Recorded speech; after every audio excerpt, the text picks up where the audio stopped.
And Sharon, who was with us, he was the fellow scientist. Arkin is an astrophysicist, and his particular interest and research is variable stars. And Sharon, also an astrophysicist, his particular research is botany, the research into all flora and fauna. But he also acted as what you would call here the pilot.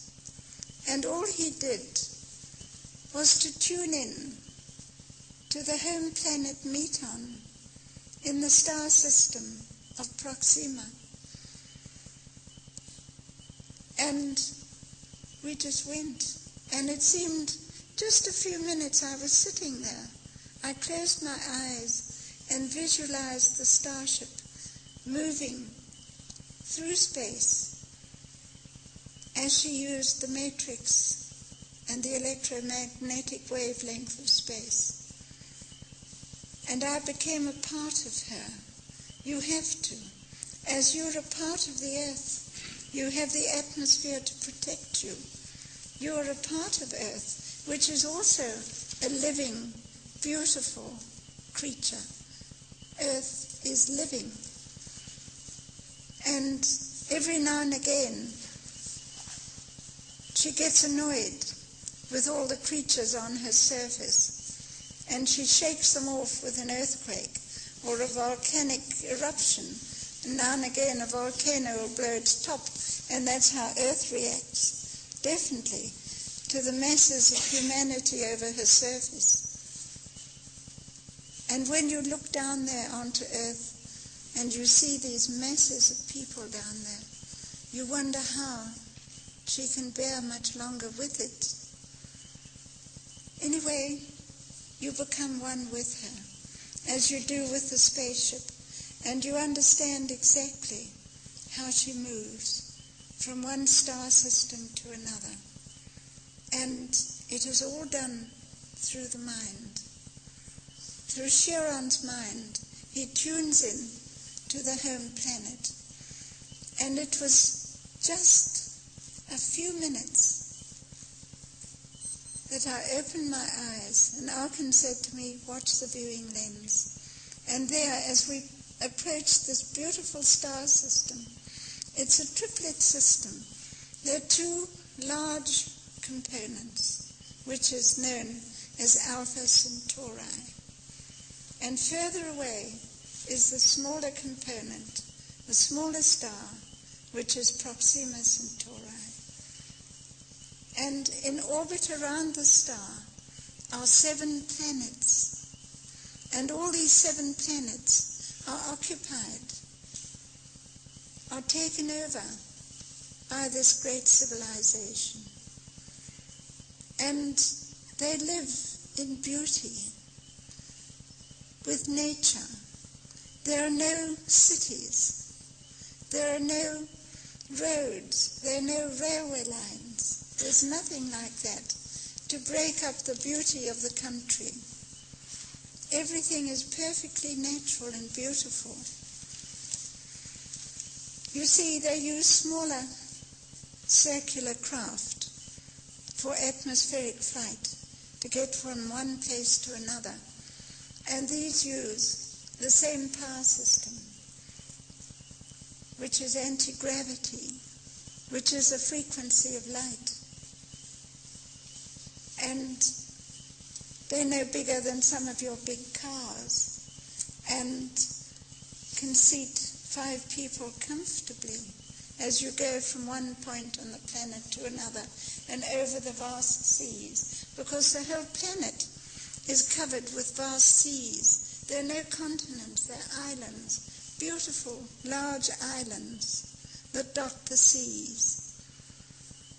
Because we originally came from the sea. The salt of the sea still runs in our veins, which is our electric circuit. We all have an electric circuit, which is our system of existence.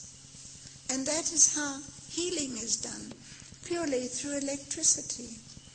There's no need to have surgical operations to remove cancers or any discord of disease. It is done through electricity to put that circuit into harmony again. When it gets out of harmony, you have illness and disease. And your electric circuit, which is your bloodstream, simply retains the harmonic interaction of the entire body. So you're cured. And it's something that's very beautiful and very natural. Now, a lot of medical specialists know about this. But if they gave this to the world, the doctors wouldn't have any patients. And the result is they wouldn't have a living. So again, we come back to the greed of the monetary system. This is a very sad state of affairs, but something that has been with this planet for centuries. The social system of this planet has been wrong for centuries because it is far too callous, too greedy, too thoughtless.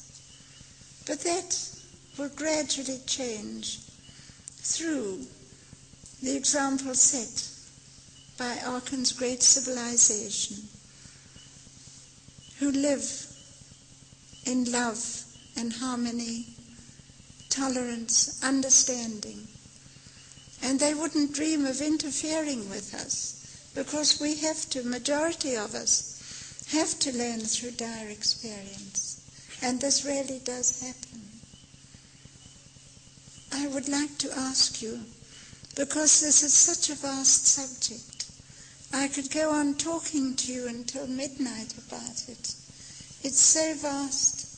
I can only touch now on the fringes of it, but I'd like to know what you want to know. This is the important thing, because you are important. You're wonderful people, all of you. Otherwise you wouldn't be here tonight in this wonderful, beautiful light center. Because you are beings of light, all of you.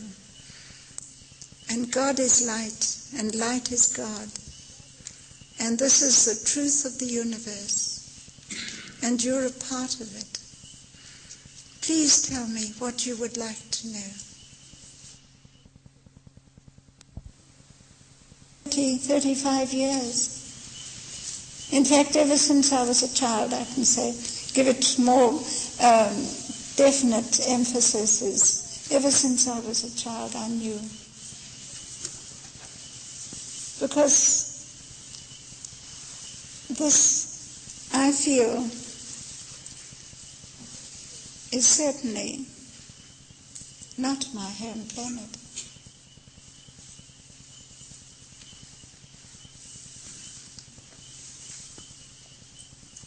Would you tell why we can't live on his planet, please? Because of the number of stars? You see, there's a higher vibratory rate. And your heart has to become acclimatized to a higher vibratory rate, because the rhythm of the heart is the important thing. I mean, they can do heart transplants and all sorts of things, but that is just a pump.